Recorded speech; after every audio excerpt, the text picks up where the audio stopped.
Hey guys, wow. Manchester City will do what they need to do, but Arsenal are definitely doing what they need to do.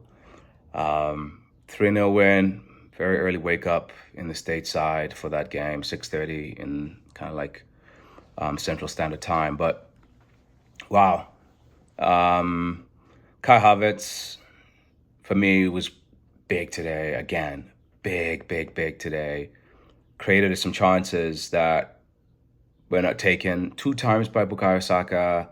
One of them was kind of hard, I would say, because there was a nice little defensive action by, a Bournemouth defender who slid across to save or block the shot. The second one, Saka probably didn't realize how much time he had and could have converted and scored.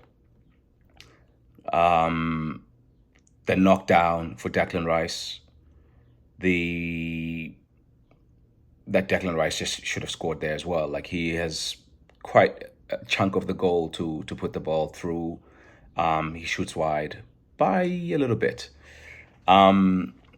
He was just big today. His free flowing understanding of where he needs to be. You see him in the defensive third for Arsenal making some important tackles and interceptions.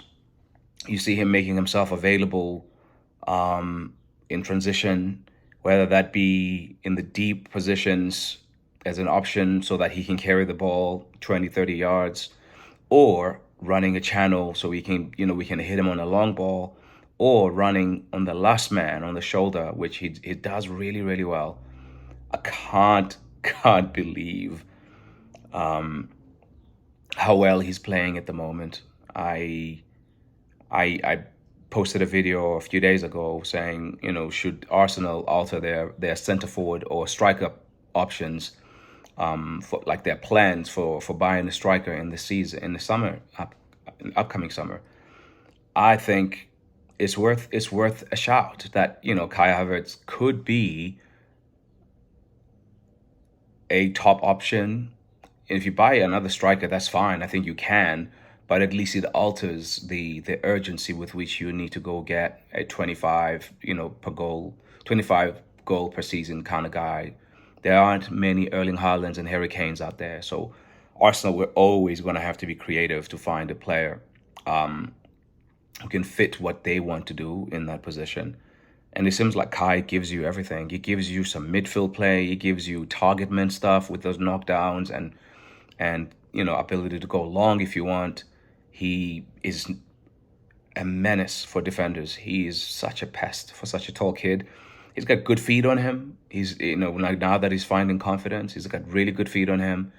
I know a lot of Chelsea fans didn't see this player at Chelsea, so a lot of their assessments on him were based on what they saw. Football fans are not liars typically, so I wouldn't go as far as to say they were lying about Kai because I don't think they saw this guy.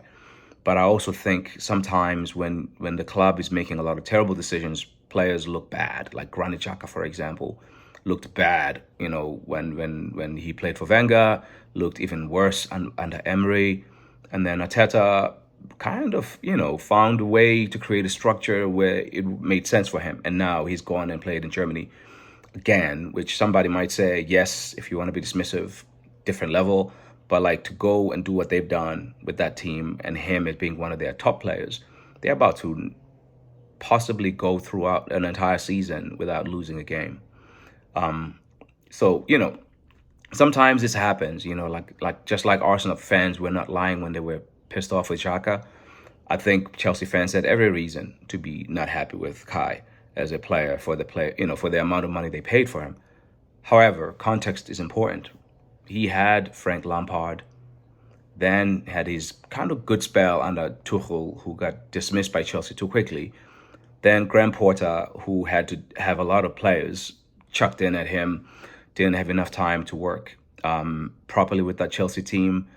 And Kai was still the best player within that dump of a team. And then Frank Lampard again. So started his career under Lampard, had two, coaches who were not given a fair crack by the leadership at Chelsea. And then he has Frank Lampard at the end of his career at Chelsea again. You know, can't blame the man for that. He was big today. He wins the penalties that the penalty that, breaks the game open. He, yeah, to me, I know Declan Rice wins man of the match, but Kai has been like either putting in man of the match performances or just close second in this last, I would say, 4 or 5 games. And had we signed a player not named Kai Havertz in January, which is kind of like when he's been playing mostly as a center forward, had we signed a player who has done what he has done in the last 5 months or so in January, we would all be doing backflips and celebrating and saying what a genius move by the club. But because it was an internal solution that also came in with a lot of preconceived ideas that people had about who they thought he was. Because let's be real, we don't really watch a lot of Chelsea as Arsenal fans. Some of us watch more Chelsea than others, but we don't watch as much Chelsea as we watch our team. And based on what he has done for our team, I think this boy has been an incredible buy. Declan Rice for sure has been a beast too, but I think Kai has been right up there alongside, maybe as a second, a close second. And shout out David Raya too, because he makes a third signing that we made last summer that has given us massive contributions. Pity that we didn't get to see enough Jurian Timber. But yeah, Kai Havertz, man, like this man is, yeah, can't give him enough compliments for what he's doing, especially considering the way things started for him. I hope even those who were the biggest, loudest detractors have now, developed an appreciation for him.